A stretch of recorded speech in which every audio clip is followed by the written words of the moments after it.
All right. How's that? Sounds good. Okay. Okay.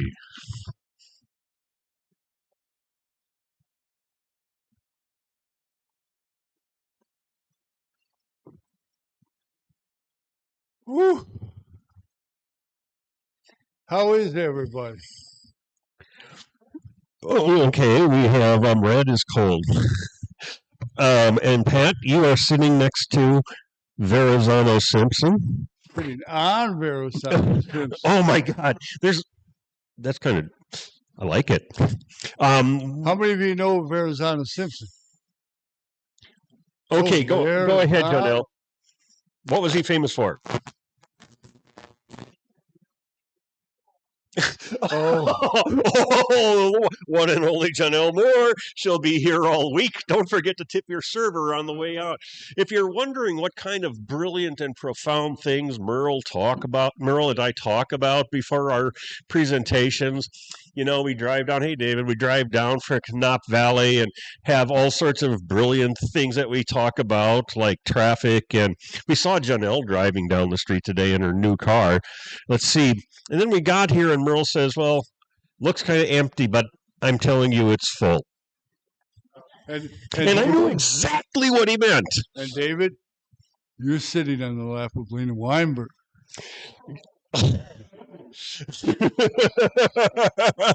Well, you had problems.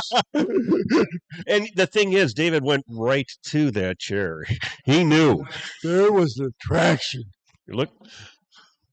And so, with that brilliant information, we did hash out an order of talking today, and I guess you're on. So I wrote a story. I'm going to read it to you because it covered a lot of where I've been the last. Since I had breakfast with those two folks in the back row.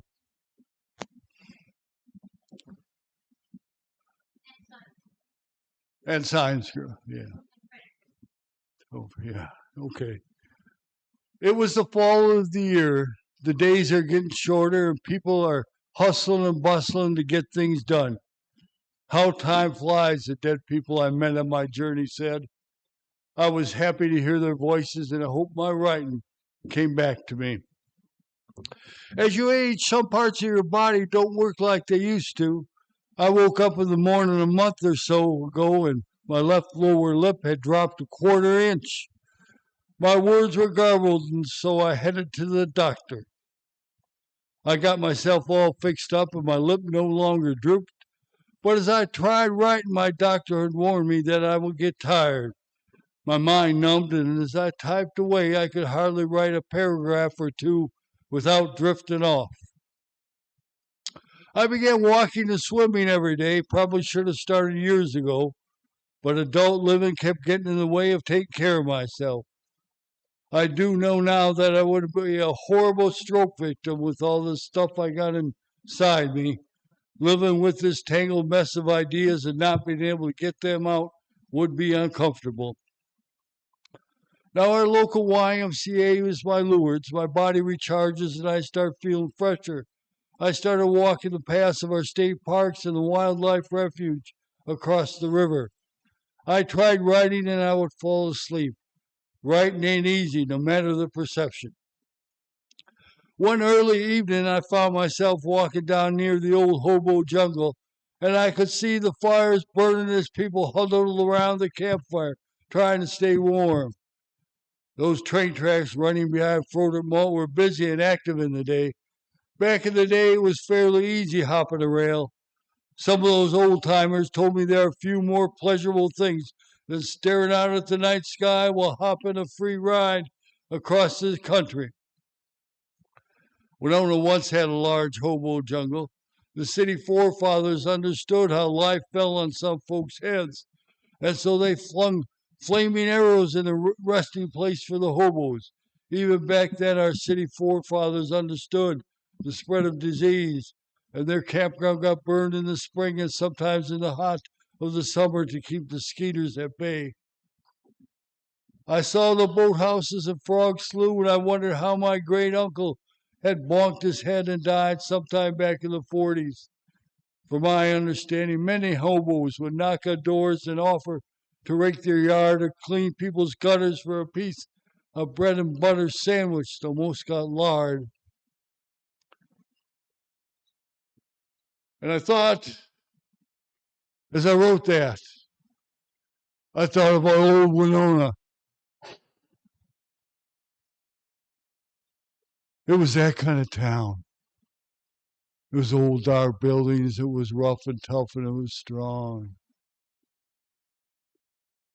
And they had smart grandmas.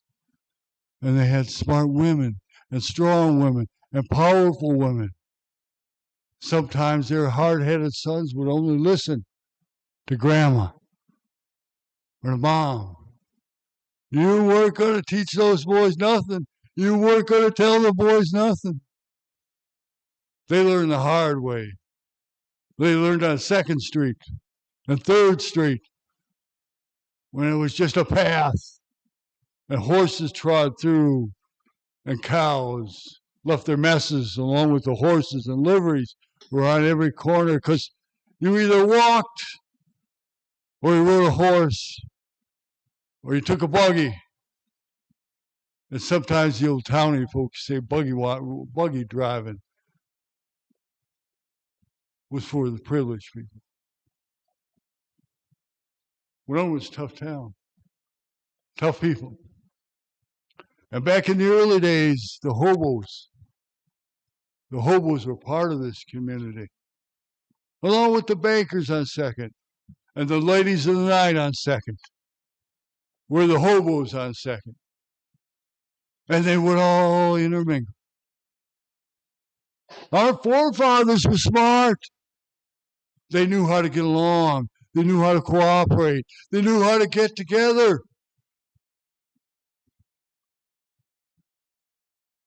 Oh, Winona. My heart beats Winona. In all its magic, in all its splendor, like a dancer in the dark of the night.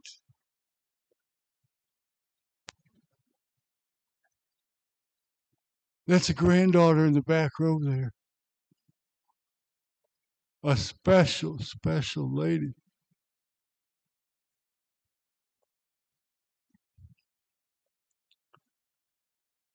And there were preachers down on 2nd Street. It was wild and crazy. And they'd come down and they'd put down their stool or their chair and they'd start preaching night and left and right and wrong, heaven and hell. They were down there on 2nd Street. And there was a blind guy selling newspapers right in the neighborhood by the name of Blind Andrew. Whew.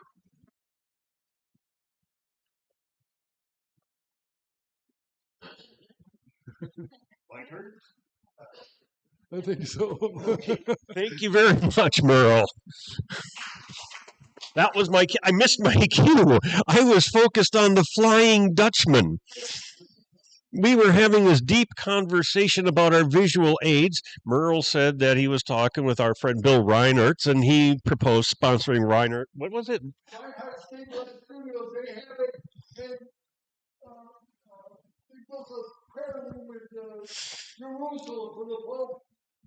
See? And all.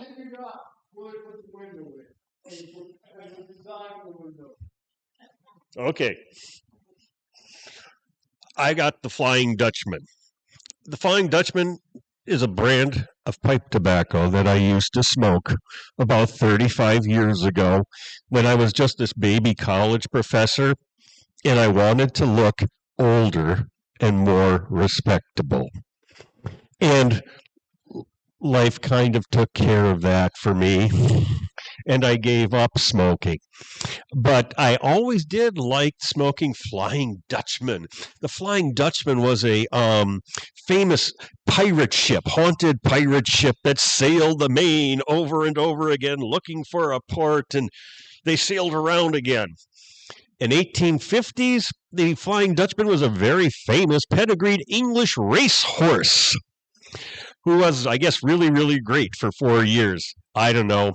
So they start naming trains after this. There was a famous British train called the Flying Dutchman. But what does all this have to do with Winona, Minnesota? I could tell you, for example, that the old Stralos Hall, the old building at 676 East 5th Street, standing right next to the Winona Athletic Club, that was founded by a guy named Albert Stralo. He was a guy they called the Flying Dutchman. They called him the Flying Dutchman because he worked at Peter Boob's brewery and hauled the beer in from Sugarloaf to Winona. He must have done it really fast, and being a Dutchman, it was just a natural. In 1881, the Milwaukee Road instituted the very first straight-through train from St. Paul, Minnesota, well, Minneapolis, to St. Louis, Missouri. They tried to run a 4-lane highway from St. Louis and between St. Louis and St. Paul. It was going to be called the Highway of the Saints. Never quite made it.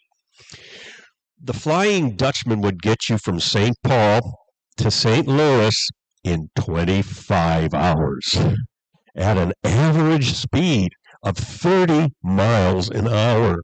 This was really great for passengers in 1881. And you would read in the newspapers like, oh, Verrazano Simpson was seen taking the Flying Dutchman, or Lena Greenberg with a strange man sitting on her lap was seen riding through riding the trains was a really, really big deal. And that's good because Winona was a railroad town. We used to have 5 railroads operating in Winona. The big 2, the Milwaukee Road, came through in 1871. The Chicago and Northwestern came through in 1862.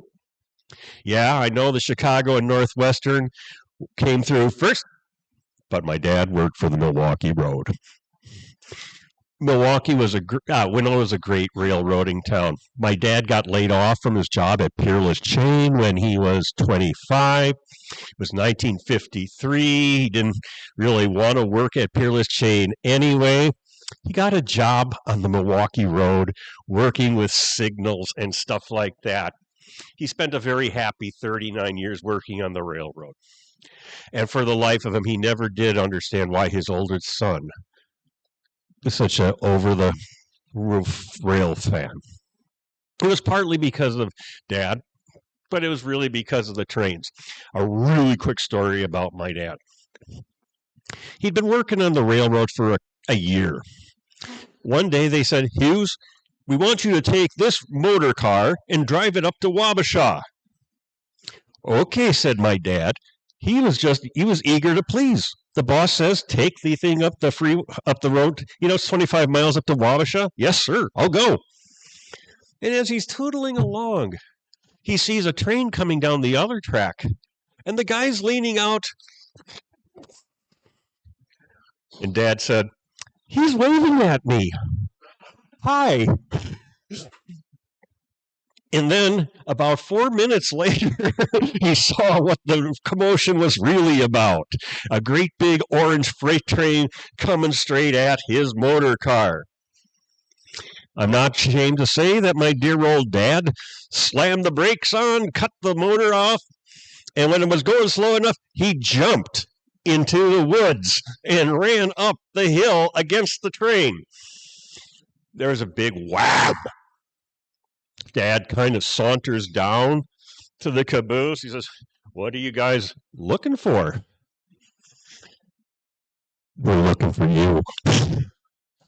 Well, here I am. Dad almost lost his job, but it was the fault of the idiots who sent him out there. But even so, Dad's down there at St. Mary's Cemetery now. He would still tell you he sure was glad he hired on the railroad. So was Nicholas Dorshinsky. Nicholas Dorshinsky came to Winona with his wife in around 1871 or some other year, and worked at the jobs that a Polish person usually worked at in Winona, Minnesota. But he was going to get a job on the railroad.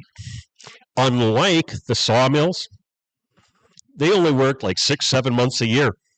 They were basically stuck between when the river thawed and when it froze again. The railroad went year round.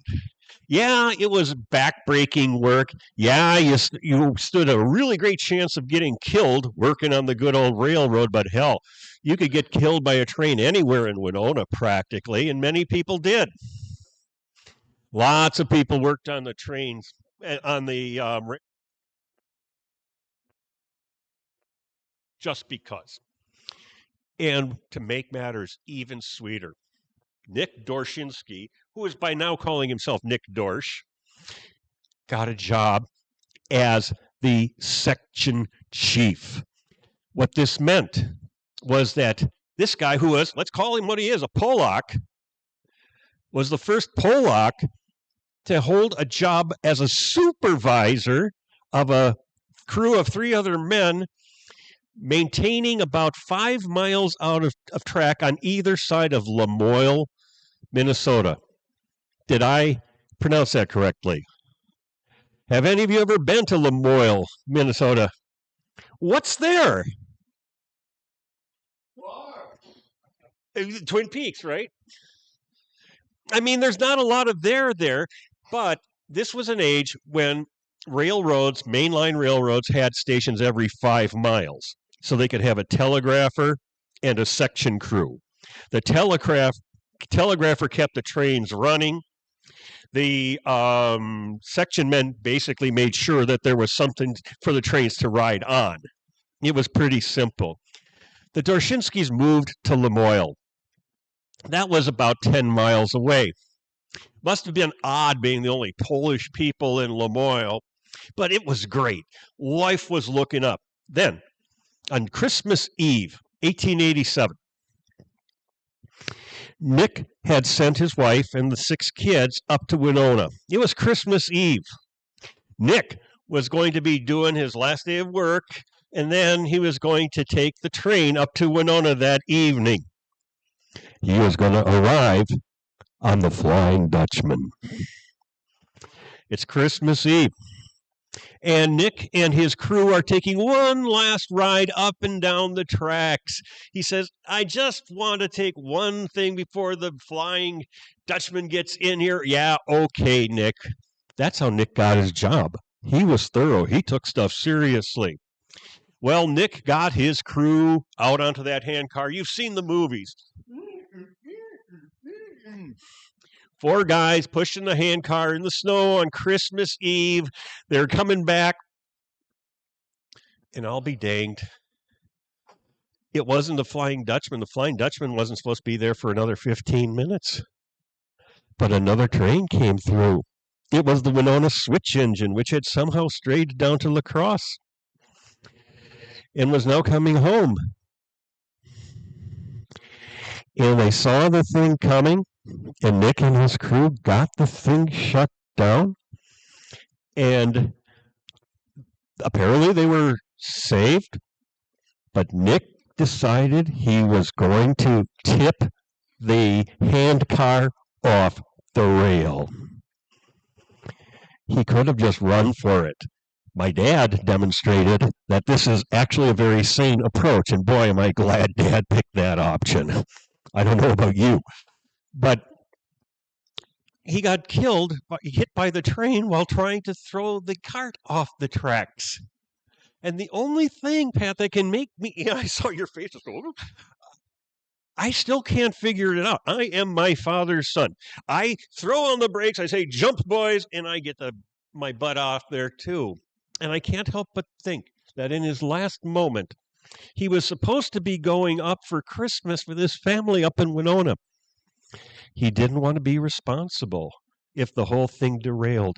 He didn't want to be responsible if that train hit the damn cart and smacked it so hard it went 5 miles, because that was known to happen. He gave his life just like that.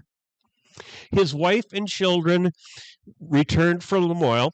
They lived at 521 Wall Street for very, very many years. And that's basically, there's still lots of Dorches around here today. But I just, you know, life really does fall on you a lot.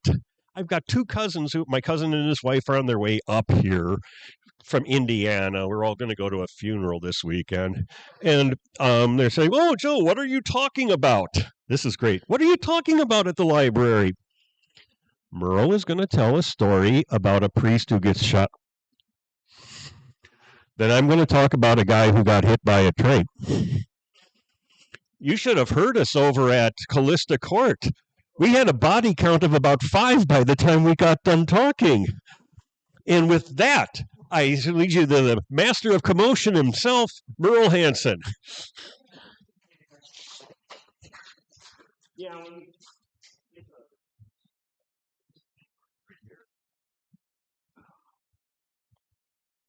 Oh, Joe triggered something in me. He said the name Nick. Well, I knew a guy named Nick. He went by Nicholas Brahmanchenko. He was a priest. He lived down there on 3rd, past Coolmanville by about a block. There's a greenhouse, 2-3 story. And once upon a time was a mansion called the Light Mansion. And the young Miss Light married a Lamberton. So you were talking deep, deep pockets. That was Dynasty. The lights and the Lamberton. Oh, and when they got divorced, the editor of that Winona paper must have had it in for either the Lambertons or the like, because it was blow by blow. And you know, if anything in Winona, people get that evening newspaper and they'd read it cover to cover. And the next morning, if they gathered for coffee or later got together and drank a beer with their neighbors in the backyard or in the basement or around the kitchen table, they were talking about those two. It went on for a long time. Henry Huff got divorced too, and they jumped right on it. Oh, I forgot. Mr. Pulowski. Pulowski, if you're from there. But my Nicholas was a failure as a priest. He came from the La Crosse diocese. They didn't know what to do with him. They sent him from parish to parish, from Montana to a big city, and he was utterly helpless. But here in Winona, there was a lady who bought the Light Mansion, who used to work for Doc Heisey when Doc Heisey was down on 3rd. I mean, this is a long time ago. We had streets then, past, and we might have went to 7th Street. The rest of it was just kind of wilderness, a lot of sand in these parts. But that lady from Westwards Valley had a gift. It was said she could rub a person's back and she could massage a person. And all your worries would disappear. You feel better.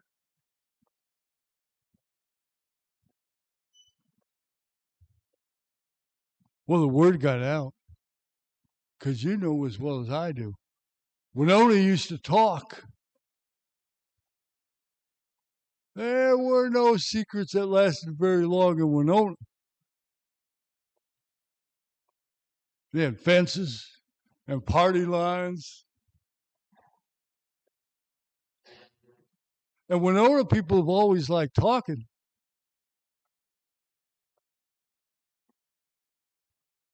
Anyway, she was take care of the La Crosse diocese, spent $10 a month for his room, board, everything. And he lived like a hermit. He had no church. He didn't do St. Stan, St. John, St. Mary's Cathedral, or the Newman Center.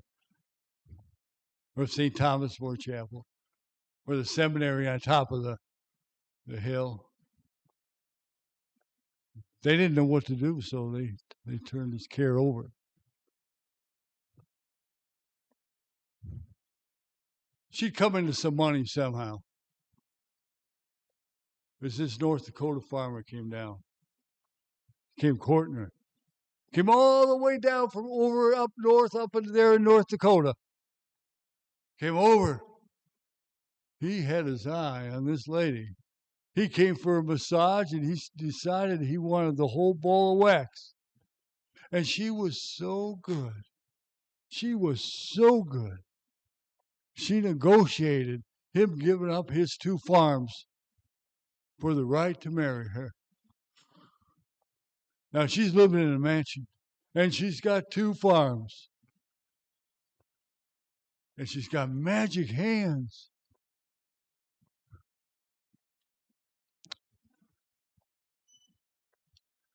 Well, that guy, Johnny Gria was his name.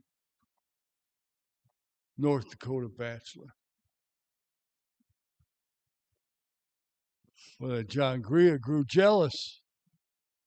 He was envious. Anytime Edith spent any time on Father Nicholas. So one morning, I can't remember what day of the week, Johnny Gria found a closet. And he sat in that closet and waited for Father Nicholas to come up to his room. Father Nicholas came over and went over and sat on a small couch. Bang, bang, Johnny Gria shot.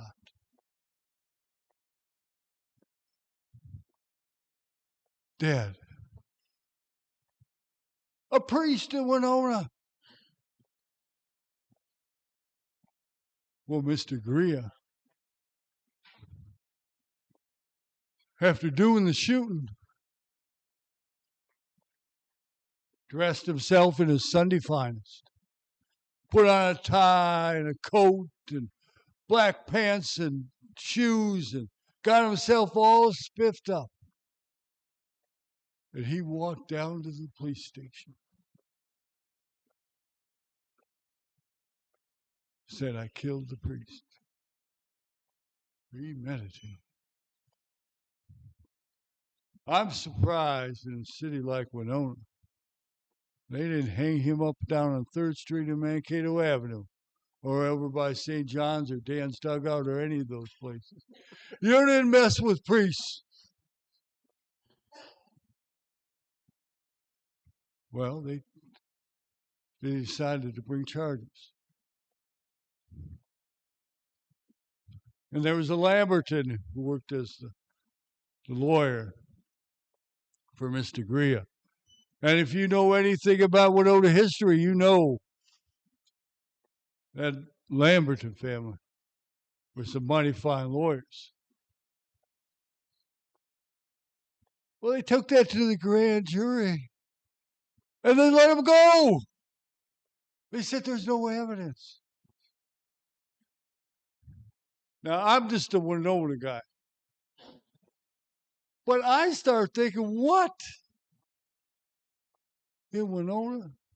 And I think most of Winona did because they convened a second grand jury.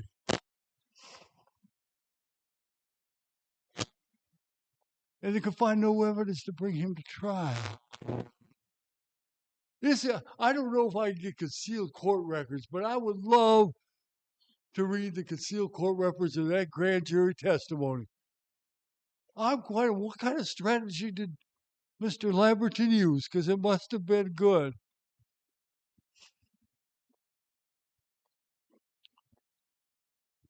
So after the dancing and prancing of the courts, they decided to get divorced. They got divorced. And he got his 2 farms back in North Dakota. She got her sanity. And 2 years later, she married another man. and they lived happily ever after. A real heartwarming part. You go through that, you deserve some happiness somewhere in life. They deserve a happy. Well, unfortunately, I spoke too soon. Because Johnny Greer, one night in Wilmer, Minnesota, in the darkness of Wilmer, Minnesota, took a gun and he took his own life. True story. And only in Winona.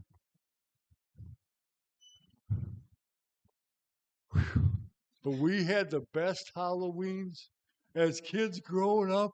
Oh my gosh, all the neighbors and the grandparents and the grandmas and the mothers would hand out candy one after the other. I grew up a good few. You'd carry a big bag of eating all that unhealthy stuff. But as a kid, I put it down. Whew. I forgot where to go next. Oh, go. Thanks a lot, Merle. I came on a list just for the heck of it. I was looking up Halloween, and like Halloween 1881, 1882, the police chief said, "I'm going to put on extra policemen. I'm going to blah blah blah."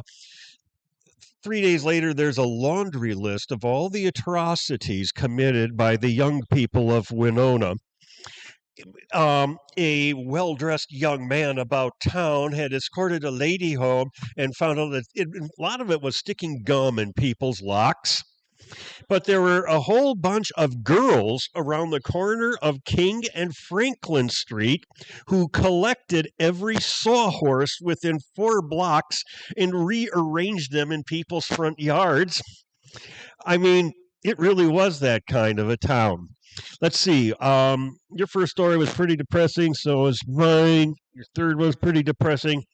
This one, though, is the story that just won't quit.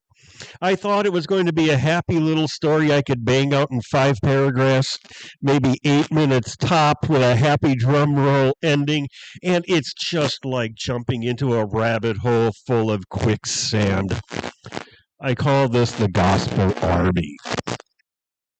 And I want to say right up front that I do not wish to offend anybody's religious beliefs, because it's a story about people, most of them at any rate, who were really seriously seeking God, each in his or her own way. And I am in no position to judge anyone about that. But honest to God, the newspaper editors went to town on these people. And usually I have no problem making up junk in my own voice to say, but I'm going to read some of this choice stuff to you because it conveys so much better than I could ever do. If I had a movie screen up over my head, these suckers could really write. This is from the Winona Daily Republican, 25 July 1887. It turns out to be almost a 100% direct quote from the Red Wing Advance Sun. Genius steals. A contingent of the Gospel Army or Salvation Squad, or something of the same weird and picturesque sort, is about to precipitate itself upon this wicked town. The Red Wing Republican gives warning. 'Twas ever thus. And this all is from the Red Wing paper. At the moment when all awaited the realization of their fondest hopes, the expectations were dashed to the ground. For 4 whole days now, our citizens have been on the tiptoes of expectancy, awaiting the arrival of the Gospel Army, which was to accomplish such wondrous work in reforming the wicked ones of Red Wing. And now their fondest hopes have vanished, and it seems we are to have none at all. Brother Culp, or Captain Hallelujah Shiner, as he is called in army circles, has departed, probably forevermore, and he was compelled to leave his valise behind as security for his board bill. Ladies and gentlemen, the Gospel Army. 1887 was an exciting year for Winona. Everybody except for the Nick Dorsch family, I guess. It's true that Duluth had passed Winona up for third place as a city, but hell, at least Winona was bigger than Wabasha. They had the new county courthouse was going up. Choate's was going to be going up soon. All these new buildings. Winona was on the edge of a boom town. The Burlington route was coming over, and there's going to be train tracks down 2nd Street. Everything looked like Winona was just going to keep skyrocketing to the top. And as we all know now, it never happened because basically life fell on Winona. But even in the best of times, people still crave security. Armed with the certainty that something will eventually go wrong, people want answers. And whatever you want to say about the Gospel Army, and a lot of people said a lot of things, the Gospel Army had answers for people. They got the answers from a group you may have heard about. They were basically a Salvation Army knockoff. The Salvation Army got started in England in 1865. The Gospel Army started a few years later. The Salvation Army came to the States in 1879. The Gospel Army took a little longer, but it hit Winona in the person of a gentleman named Major Thompson. He's going to promote himself to general in about 4 minutes. But basically, they set up shop in St. Paul. This was about right around the beginning of 1887. I'm not even going to talk about what they did there. I'll talk about what they did in Winona. It's just that the St. Paul Globe had something about the Gospel Army. People would go, they would parade, or they would have 3 meetings a night, and they would sing and beat their tambourines until people jumped in. And it sold. It played. People wanted more of it. The Gospel Army eventually spread all over Minnesota into towns. They would invade towns like Faribault. Oh, we're going to be in Owatonna this week. It was like a road show or something like that. The Salvation Army is actually a church. You join the Salvation Army. You worship with the Salvation Army. You are a member of the Salvation Army. Not so the Gospel Army. You get saved, stay saved. Just remember to pay. They got down to Red Wing, and they ran into trouble. And Red Wing, one, was the newspaper editor. He was a problem because he was on their butt for 2 years. The big thing there was they started accepting love offerings, and they would take silver. They liked silver coins. That was best. But if you had silver anything, they would take it. And the police chief in Red Wing said, hey, that's bogus. You need a license to do that in this town. The Gospel Army said, hey, wait a minute. If you're going to make us take out a license to preach, what about the Presbyterians, Catholics, and Lutherans and everybody else? They had a point. Anyway, by midsummer, they are all over the state of Minnesota. You've got this guy named George Wilsey, who was from Winona. I just found out about him yesterday. He joined and became a supervisor in Red Wing. It's what I would call the Fleetwood Mac effect. It's basically when you got a group of people who have been too close to each other for too long and they're too hung up on themselves. The Gospel Army imploded just as it hit Winona. Here's what happened. They set up their Gospel Armory at the corner of 4th and Main. 3 times a day there would be shows or speeches. There would be meetings.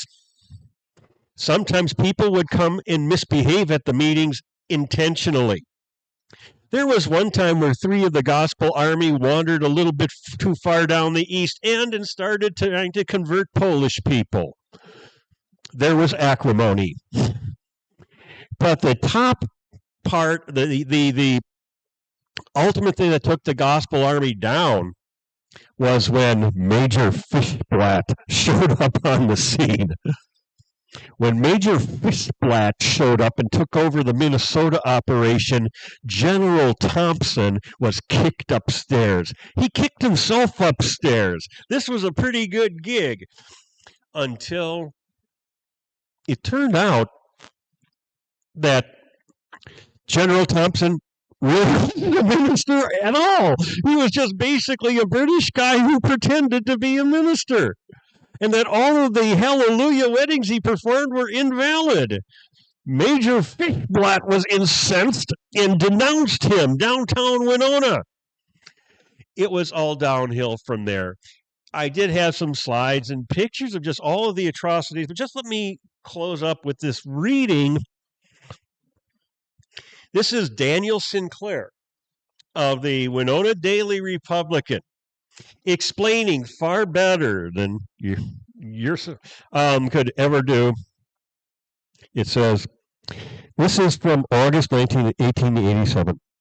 The Gospel Army meetings at La Crosse, as at Winona, draw great crowds of people every night. The performances are just exciting and grotesque enough.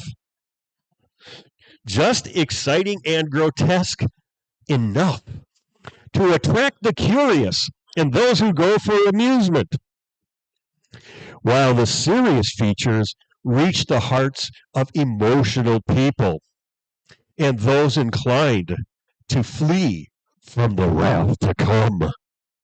It is a phase of religious activity that may be and is laughed at, but it does take strong hold on the masses notwithstanding. Wow. These guys did eventually dry up.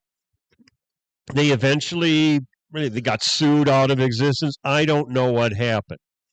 But the happy news is that when in 1892 the actual Salvation Army showed up, they were careful to take pains to explain how very different they were from the Gospel Army.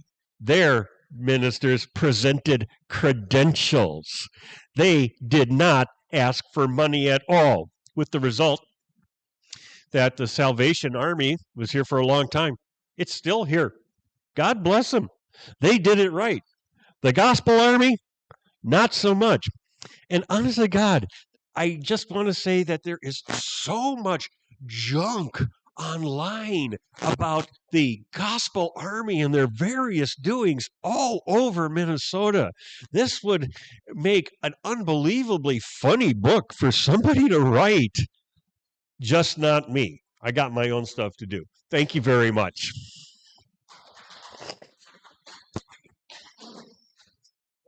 Thank you, Joe. Whew. Got one more? Oh, I do. This is a story about a Korean War vet. And I salute you, Jack Lubinsky. You see, Jack served in the Korean War. Jack came from the east end of Winona. Those Lubinskys got a long history in Winona and across the river. They earned their every nickel. The kids running around town that are Lubinsky and Days and Torfin and all that, I can't keep track of all that stuff. Should be proud. They didn't have the easiest start in the world.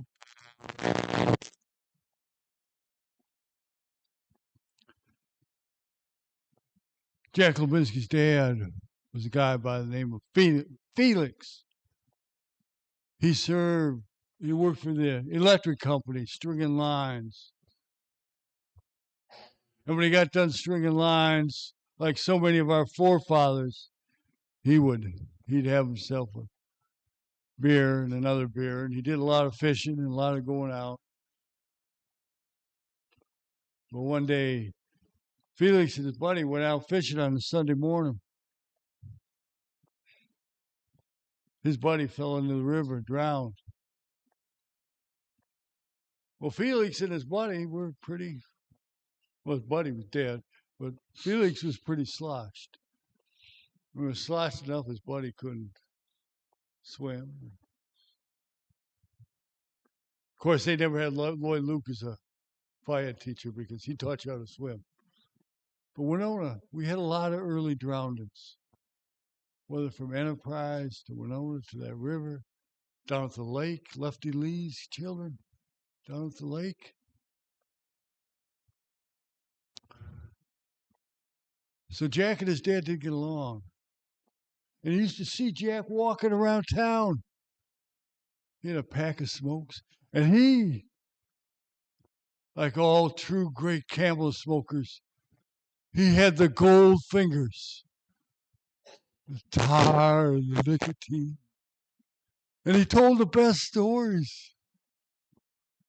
But he never stopped smoking. One right after the other, after the other. As he walked the streets of Winona. See, Jack went to Korea. He got captured. And Jack marched through the jungles. Well, I guess they ain't jungles. The mountainous regions of Korea. His shoes, leather that was like cardboard, just a skimpy jacket, and their army uniform. He wasn't given no breaks for being an American, following the orders of his forefathers, but yet they'd play the Korean national anthem. And they'd say all sorts of disparaging things about America. Jack heard that he was gone for 2 years. And they got little bitty rations. People die on the road. And Jack said he thought that, or he didn't know, that those bodies were left for the dogs. He never saw some of his buddies again. In March. I mean, Jack was lucky, and he'd be the first one to tell you.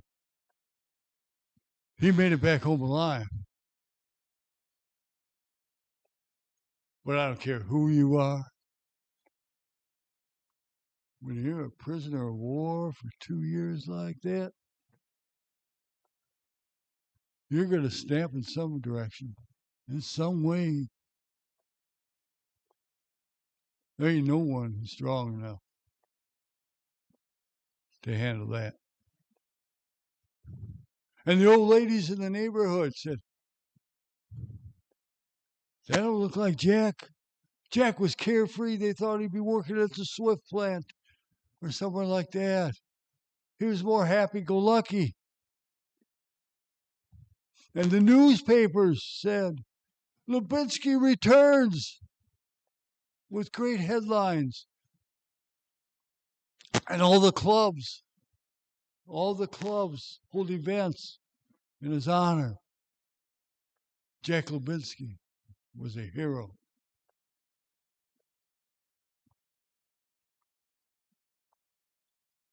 And Jack struggled talking. And so after all the headlines were handed out, people forgot about Jack. And you see him wandering around town.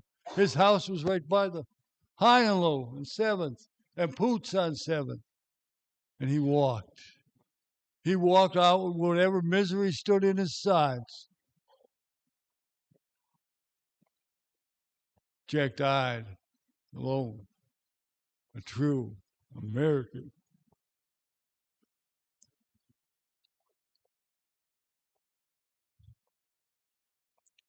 You've been a great audience. Thank you. Thank you very much. And now, the $1,000,000 question. Do you got any questions for us? Got any ideas? Got anything you want to tell us about? Yes, go ahead, Red. You did? Why didn't you tell me that?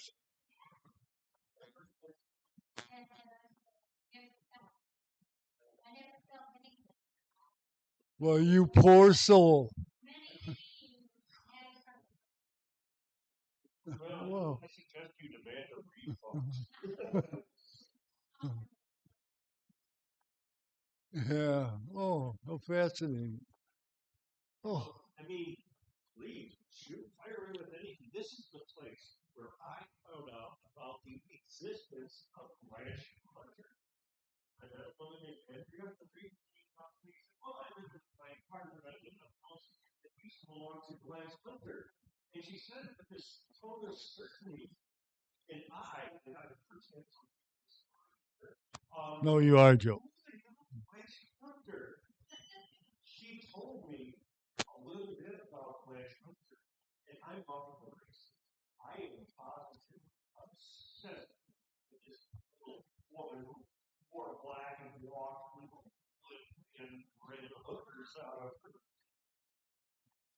And I found out about her right here on my bird, and somebody came up to talk to me. So tell me something. Anything weird? And you got it. You gotta remember, Joe sometimes stretches the truth. Unlike me. No, the fact that nobody knows whether it was the flying Dutchman that actually hit George. Probably wasn't. But John Greer was real. Gospel Army was real. All real. They walk amongst us. They're all here. And by coming here, enjoying with us and celebrating their lives and what they accomplished through your help. So thank you very much. Oh, and I just want to say to the TV people, there are no empty seats. Those are all filled by the dead.